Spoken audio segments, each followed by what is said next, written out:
Zarin, yaxshimisiz Ruxshon? Ha, o'zingiz qalay? Nima qilyapsiz? Men sizga hech narsa yoqmayapti. Zerikib o'tiribman. Biror bir g'oya qilmaymizmi? Ketdik. Qayerga?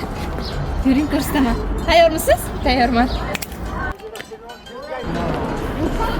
Qayerga keldik? Rasmiyatiga qanaqa bu?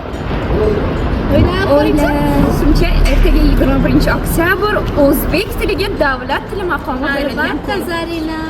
Albatta. Davlat tili maqomi berilgan kun butun O'zbekistonda, nafaqat O'zbekistonda, balki boshqa davlatlarda yashayotgan yurtdoshlarimiz ham bu kuni katta bayram sifatida qarshi olishadi. O'ylab ko'rishimcha to'g'ri topdim. Demak, hozir biz bu yerdan so'rovnoma o'tkazamiz. Bizni kuzatinglar. Tanishtirmadik-ku. Siz aytmasangiz yodimdan o'tadilarda.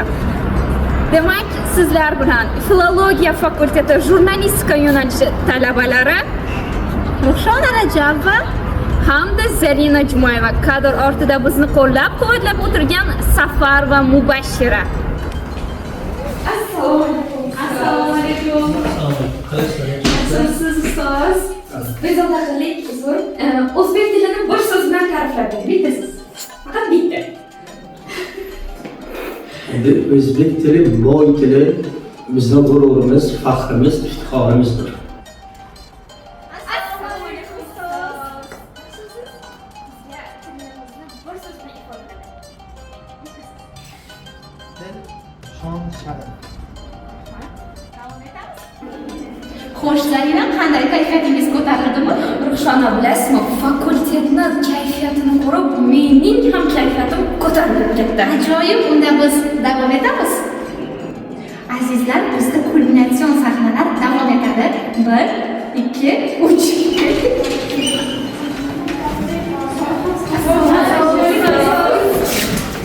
Salom. O'zbek tilini bir so'z bilan ta'rifladi. Bittasiz. Faqat bitta. Men. Qoyil, davom etamiz.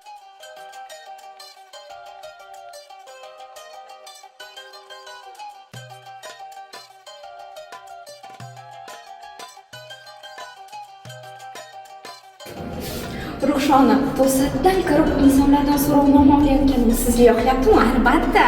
Buni davom ettiramizmi? Albatta. Qani ketdik. Assalomu alaykum. Naqalash qilayotgan mayonlaringiz bilan. Rahmat sizlarga. O'zbek tilimizni bitta so'z bilan ta'riflab bering. O'zbek tilimizni Bitta so'z. ona deb ta'rifladi. Rahmat. Assalomu alaykum. Yaxshimisiz? O'zbek tilimizni bitta so'z bilan ta'riflab bering. Bitta so'z. My mother tongue is my identity. Rahmat. Assalomu alaykum. O'zbek tilimizni bitta so'z bilan ta'riflab bering. O'zbek tili faxrlangulik olmoqsi. Rahmat. Assalomu alaykum. Assalomu alaykum. O'zbek tilimizni faqatgina bitta so'z bilan ta'riflab Bitta so'z. O'zbek tili boy til.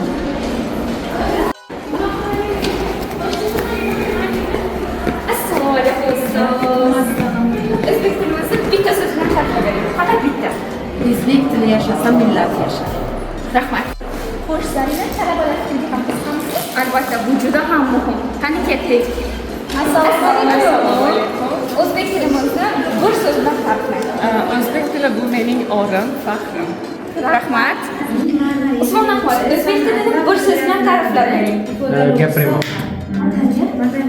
Sabina, o'zbek tilini bitta so'z bilan ta'riflab bering. Bilasizmi, Zarina, fakultetimizda ijodkor talabalar ham bor. Keling, unda buning yaqqol misolini ko'ramiz.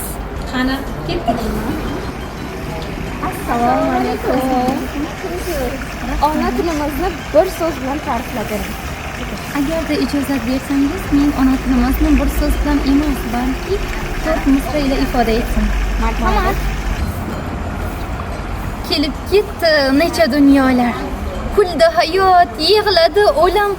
Sen deb qurbon bo'ldi bobolar. Ular ketdi, sen qolding tilim.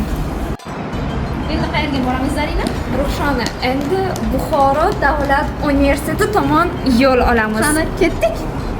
Endigi navbatni nimaga beramiz? Endigi navbatni so'rovnomani boshliqlardan olsak, nima deysiz?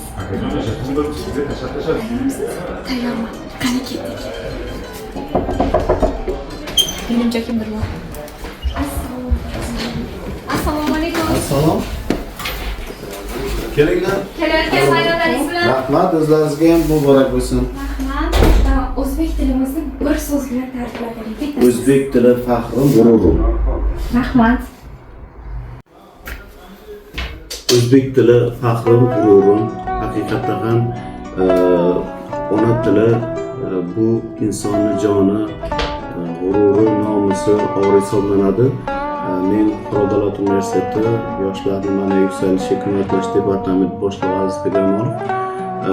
Universitetimizda bayram munosabati bilan shu kayfiyat shunchalik yuqoriki, biz mana shu oktyabr oyini juda katta g'urur bilan tilga olamiz. Sababiki birinchidan kasb bayrami, ikkinchidan butun shu o'zbekni tilini ifoda etadigan oy ham hisoblaymiz. Mana shu oyda bizni talabalarimiz, bizni shu jamoamiz juda katta bir tadbirlarni qiladiki va bu an'anaviy tadbirlarimizdan farq tomoni bu bayramlarni, bu tadbirni yuqori saviyada qilishadi. Sababiki har bir inson o'zini ichidan mana shu qilayotgan ishini chuqur anglaydi. Sababiki tilimizni bilishimiz, tilimizni anglashimiz, o'zligimizni anglashimiz uchun mana shu til bayramiga o'xshagan tadbirlarimiz juda yuqori saviyada o'tadi va barcha fursatdan foydalanib barcha